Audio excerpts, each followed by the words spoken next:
Hola, bueno, esta es la segunda clase de repaso de régimen patrimonial de la comisión del doctor Berbere a cargo mío de la UBA.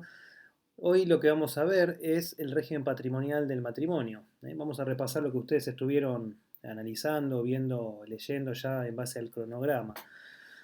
Entramos en un tema bastante complejo a nivel jurídico, ¿sí? Es dentro del derecho de familia, el régimen patrimonial, como abarca temas de bienes, temas de calificación de bienes, administración, gestión, disposición, deudas, etcétera, y liquidación de bienes, es un tema muy técnico que requiere una especial atención por parte de ustedes.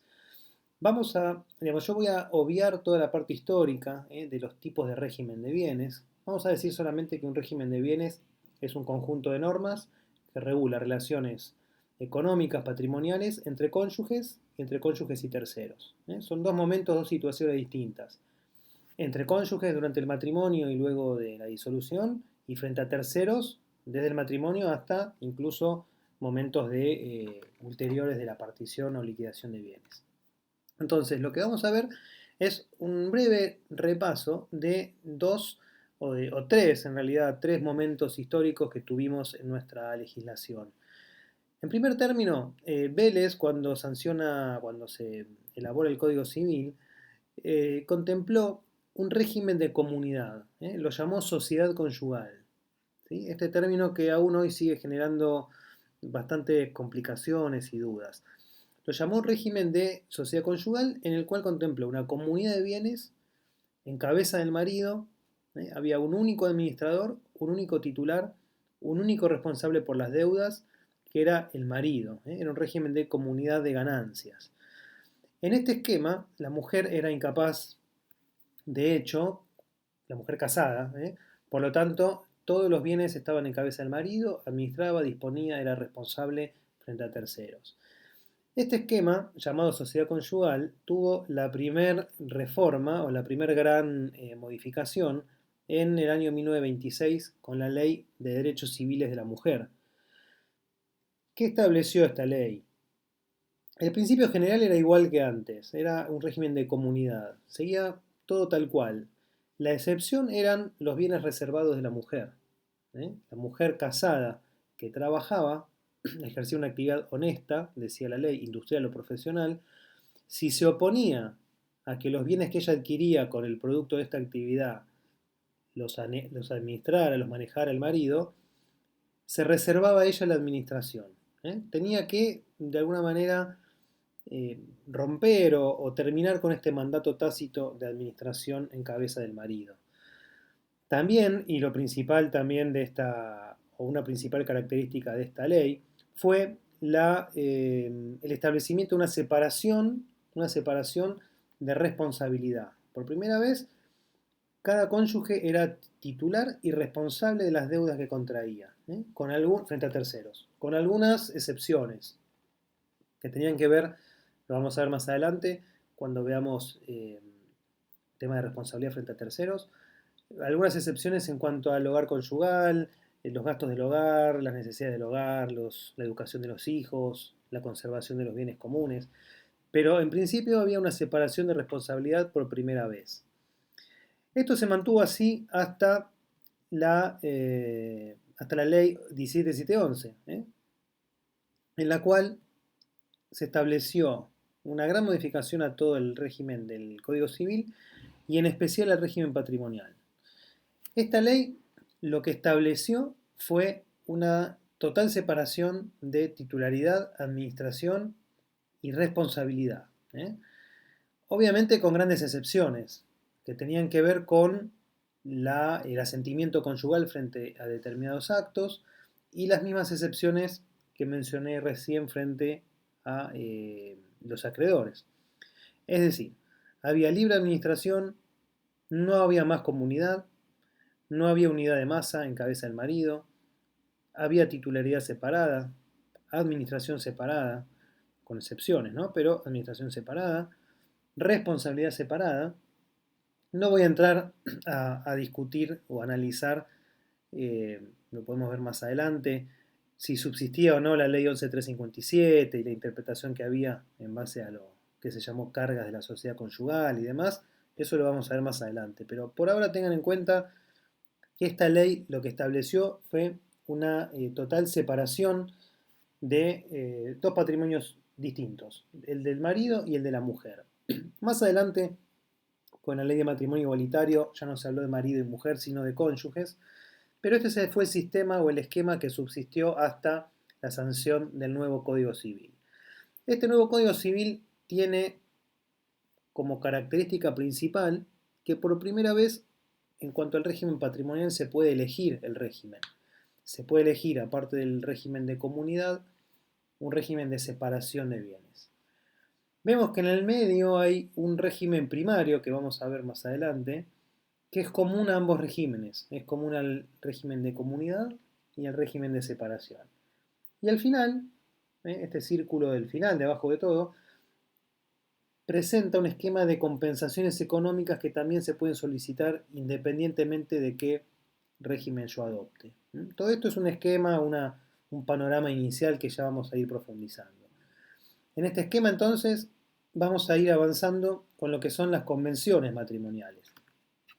Entonces hasta aquí, tipos de régimen, hay muchos.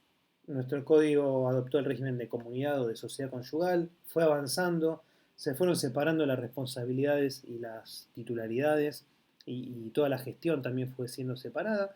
Y el código actual mantiene un esquema muy parecido al anterior en cuanto al régimen de comunidad y también incorpora el régimen de separación de bienes. ¿Cómo entro a este régimen? ¿Cómo comienza? ¿En qué momento comienza a regir nuestro régimen patrimonial, independientemente de cuál sea? Hay dos maneras, con la celebración del matrimonio o a través de una convención matrimonial. La convención matrimonial es un contrato prenupcial, una capitulación matrimonial, como ustedes lo quieran llamar. El código lo llama convenciones matrimoniales. Ahora las vamos a ir analizando. Son básicamente convenciones solo establecidas por ley, solo las establece la ley. Cualquier otro tipo de convención que yo quiera pactar es nula, no tiene validez. Son contratos prenupciales que se celebran por escritura pública y que tienen la condición de eficacia de la celebración del matrimonio. Es decir, si el matrimonio no se celebra, no tienen valor, son carentes de toda eficacia. Si yo celebro otros acuerdos que no sean los que establece la ley, esa convención es nula. El código también establece que hay un régimen de comunidad supletorio imperativo. Es decir, si yo no celebro ninguna convención matrimonial al momento previo, ¿no?, a celebrar el matrimonio, se me va a aplicar un régimen de comunidad de bienes, de manera imperativa y supletoria. También por convención matrimonial puedo mutar el régimen. Se puede mutar el régimen como, digamos, una opción que yo tengo una vez por año de cambiar de régimen, que será oponible a terceros con la anotación en el acta de matrimonio y la inscripción en los registros de la propiedad que correspondan de acuerdo a los bienes que tenga ese matrimonio. Entonces, solo las convenciones que establece la ley. ¿Y cuáles son? En primer lugar, las donaciones propter nuptias. Son donaciones que solo tienen efecto si el matrimonio se celebra. Hay que distinguir lo que son las donaciones que un novio le hace a la novia al novio, la novia a la novia, la pareja, independientemente de una convención matrimonial. Ejemplo, una persona le dona a su pareja un inmueble, ¿sí?, una donación, no una convención matrimonial, sino una donación clásica, y le dice, bueno, esto te lo dono, así nos vamos a vivir acá cuando nos casemos y demás. El matrimonio no se celebra, esa donación, ¿qué ocurre? Queda firme, tiene total validez. No se puede echar uno atrás. En cambio, si se hace una convención matrimonial mediante la cual se hace por escritura, en miras de celebrar el matrimonio, si el matrimonio no se celebra, esta donación se puede, digamos, esta salida del patrimonio se puede recuperar. Es decir, que esta donación queda sin efecto. Esa es la primera convención matrimonial que se puede celebrar. La segunda es realizar un inventario de los bienes. Se puede hacer un inventario detallado de los bienes que se llevan al matrimonio. Ustedes me dirán, bueno, es un tanto incómodo sentarse con el futuro cónyuge a hacer números, a establecer qué es de cada uno. Podrá ser incómodo, pero muchas veces es aconsejable, para después no tener que discutir qué bien es propio o qué bien es ganancial al momento de la disolución. Piensen en un matrimonio en una pareja que ya ha tenido matrimonios anteriores y que quiere establecer claramente, organizar su vida patrimonial. Entonces, este inventario después me va a dejar plasmado qué bienes y qué deudas son personales o propias de cada cónyuge. Esto obviamente tiene sentido respecto a los bienes muebles, no registrables, porque todo bien registrable consta quién es el titular en el título y en qué fecha lo adquirió. La tercera modalidad que adoptan o que permite el código respecto a la convención matrimonial es la elección del régimen. Mediante convención matrimonial, antes de celebrar el matrimonio o después, yo puedo cambiar de régimen una vez por año. Una vez por año o luego de un año, dice el código de aplicación del régimen patrimonial determinado, puedo cambiar de uno a otro. Se tiene que hacer por escritura pública y de nuevo tiene que ser inscripto para que tenga oponibilidad a terceros. De este modo tenemos convenciones matrimoniales como una primera entrada al régimen de bienes. Una vez que el régimen de bienes está funcionando, vemos que el matrimonio ya tiene plenos efectos y que la vida patrimonial de los cónyuges se va desenvolviendo, hay un grupo de normas que se llama régimen primario, o se denomina en la doctrina régimen primario, o en otras legislaciones, que nuestro código lo llama disposiciones comunes a todos los regímenes, y que tiene que ver con temas de contribución en las cargas o en los gastos del hogar, tema de protección de la vivienda y tema de responsabilidad frente a terceros. Esto es lo que vamos a ver ahora, y recuerden o tengan en cuenta que este régimen primario de normas se aplica tanto a un régimen de comunidad como a un régimen de separación, y a su vez, no tiene que ver con el tema de hoy, pero se aplica a las uniones convivenciales. ¿Cuál es el fundamento de que exista un régimen primario de normas? Bueno, la solidaridad familiar. ¿eh? El orden público en materia de familia impone, con fundamento en la solidaridad familiar, un esquema de normas inderogable e inmodificable por voluntad de las partes. Esto va a dar una protección a la familia y también va a dar una cierta seguridad jurídica frente a terceros. ¿Cuáles son estos deberes, estos tres aspectos que vimos recién? El primero es el deber de contribución que tienen los cónyuges al propio sostenimiento del hogar y de los hijos, todo lo que tenga que ver con las necesidades de los hijos menores, capacidad restringida o discapacitados. Esta norma entiendo que es superflua. ¿Por qué? Porque ya tenemos normas específicas de derecho alimentario.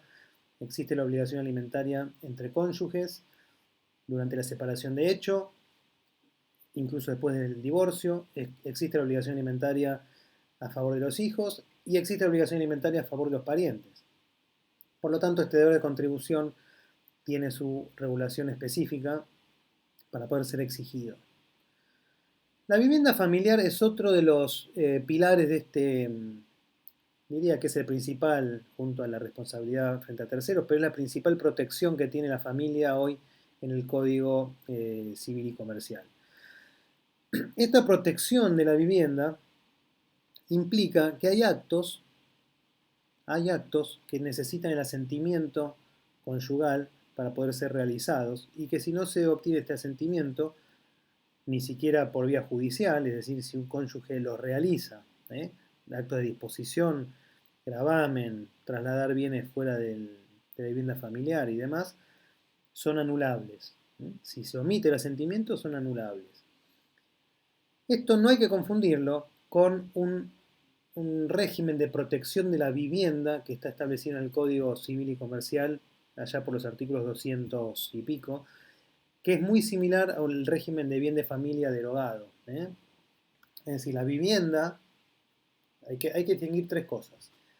el derecho a la vivienda digna, el derecho a tener una vivienda es una cosa, y la protección de la vivienda es otra. La protección de la vivienda tiene una doble, en el caso de una familia, tiene una doble protección. Una es automática por la mera celebración del matrimonio, que es esta protección de la vivienda familiar que estamos viendo. Y hay otra protección extra, que es el régimen de vivienda del código, que yo les mencioné, que necesita una inscripción, hay que cumplir ciertos requisitos, hay excepciones frente a las deudas, frente a terceros. Este es un sistema, volvemos al de familia, el de la vivienda familiar, que tiene una validez automática, es decir, con la propia celebración del matrimonio opera esta protección de la vivienda. Protección, decía, frente a los actos de asentimiento y protección frente a terceros.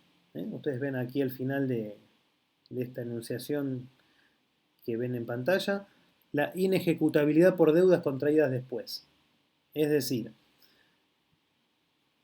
las deudas que yo tengo previas al matrimonio y las deudas que contraigo conjuntamente con mi cónyuge pueden terminar afectando la vivienda familiar. Salvo esos dos supuestos, no hay ninguna otra excepción, como sí la hay en el régimen de vivienda que mencionamos hace un rato. Es decir, que este régimen de vivienda familiar, de protección de vivienda familiar, protege incluso, al no haber una excepción, frente a deudas de expensas, deudas que sigan al inmueble, impuestos, contribuciones. No hay ningún tipo de excepción. Esto suena raro, pero es así. No hay ningún tipo de excepción como si las hay en el otro régimen.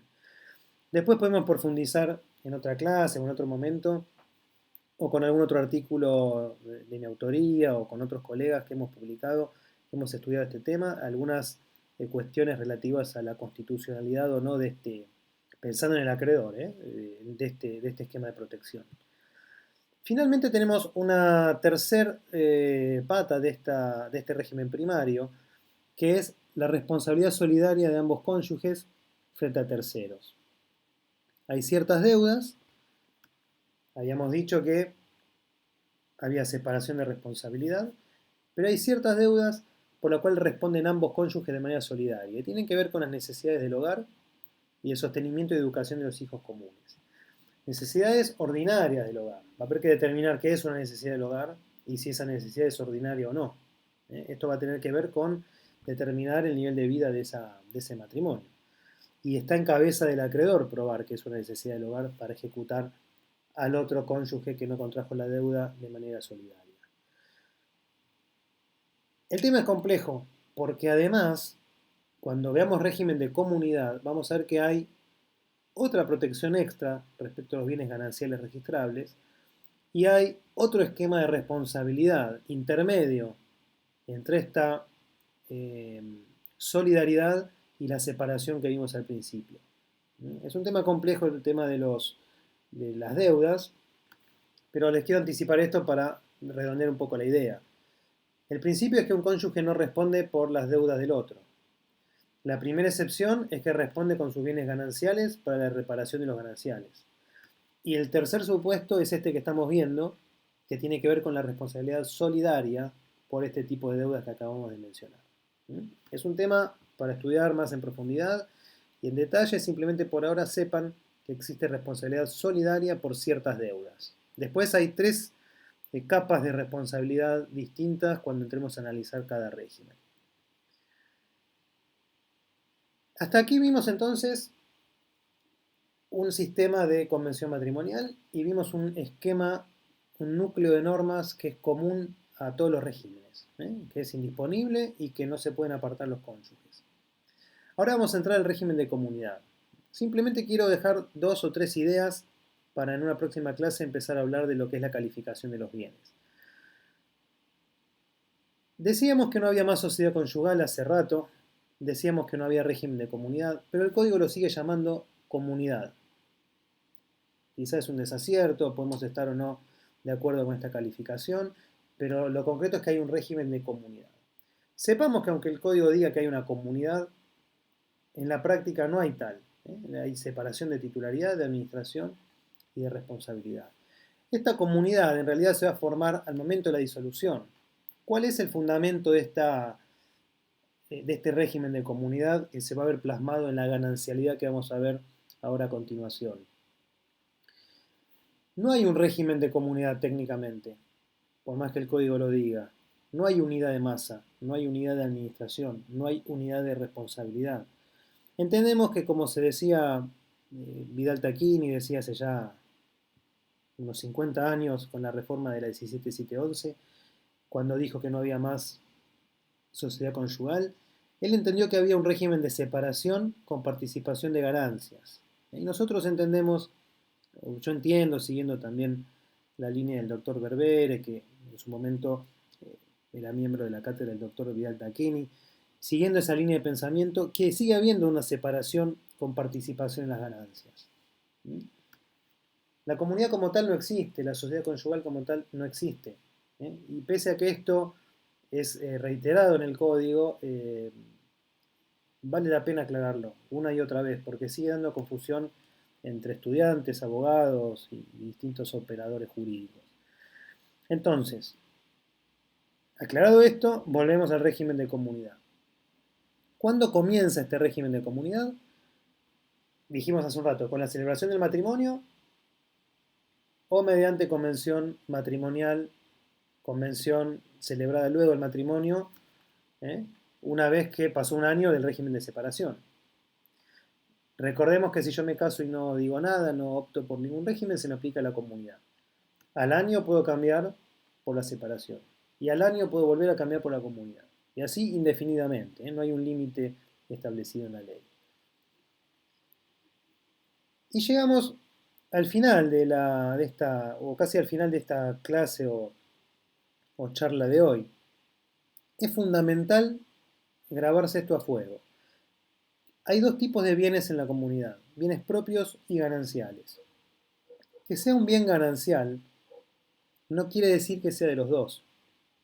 Esto se lo escuchamos repetir, reitero, a muchos abogados, en los medios, incluso en algún curso, en alguna clase. Los bienes gananciales no son de los dos. Ustedes ven que hay patrimonio separado. Yo omití especialmente hacer referencia a artículos y abrumar con citas de artículos, pero a poco que uno empieza a estudiar el régimen, se da cuenta que hay dos patrimonios totalmente separados. El del cónyuge A, con bienes propios y gananciales de A, y el del cónyuge B, con bienes propios y gananciales de B. Esto tiene que quedar clarísimo. Un bien ganancial no quiere decir nada más que al momento de la disolución del régimen se va a dividir en principio por mitades. Ese es el fundamento de la ganancialidad. Tener un derecho en expectativa a que al momento de la liquidación, a partir de la disolución y al momento de la liquidación, voy a actualizar mi derecho en expectativa sobre esos bienes gananciales, que son gananciales justamente por determinadas circunstancias, que ya vamos a ver, pero que tienen como fundamento un esfuerzo en común, la vida en común, esto que alguna vez se llamó sociedad conyugal, este esfuerzo mutuo, la vida en común y demás, hace que ciertos bienes, por más que el titular sea uno, el otro no titular tiene derecho a la mitad de esos bienes al momento de la disolución. Entonces, que quede claro esto, hay bienes gananciales y propios, volvemos otra vez para atrás para que quede bien claro, hay bienes separados. Obviamente que puede haber bienes que compren de a dos, pero eso va a ser un condominio o una copropiedad. En la próxima clase, cuando veamos calificación, vamos a empezar a ver estas diferencias. Puede haber un condominio, pero eso no significa que el bien sea de los dos. Físicamente sí, pero jurídicamente las partes indivisas están en los patrimonios de cada uno. Espero haber sido claro con esta modalidad online que tenemos adoptada a la fuerza por la cuarentena por el coronavirus. Y bueno, en la próxima clase vamos a ver calificación de bienes y administración para ir avanzando en el programa. Les pido que vayan leyendo, repasen todo esto. No es sencillo. Lo que yo hoy traté de transmitir y de resumir es el pilar, la base del régimen patrimonial. Si yo me equivoco al principio, si yo me equivoco en cómo calificar un bien, si no tengo claro qué es un bien ganancial, si es de uno o de los dos, mal voy a poder avanzar en una liquidación de bienes y mucho menos en una en una sucesión cuando haya bienes gananciales y propios y la causa de disolución sea por muerte. De modo que, bueno, por ahora me despido, les deseo que estén bien y nos vemos próximamente por este medio.